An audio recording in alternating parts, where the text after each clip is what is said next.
Welcome to the Learning Pines YouTube. We hope this video helps.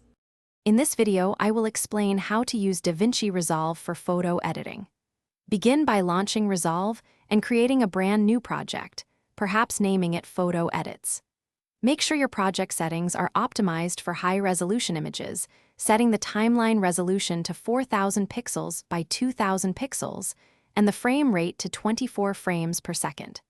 Then, simply drag your photos directly into the media pool to get started on your creative journey. The color page is where the magic happens for your photos.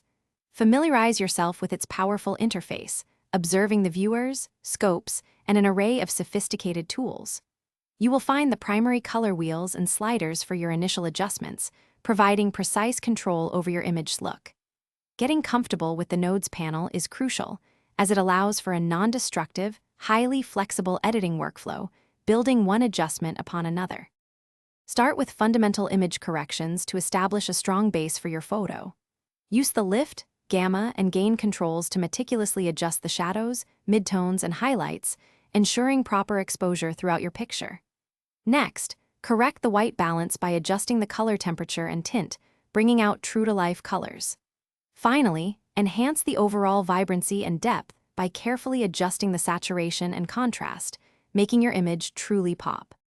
Once the basics are set, dive into more refined editing techniques for truly stunning results.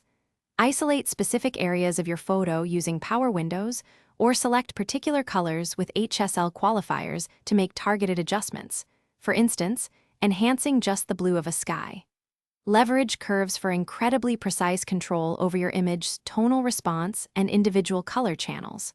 Moreover, explore OpenFX plugins for creative effects like film grain or advanced noise reduction. Thanks for watching.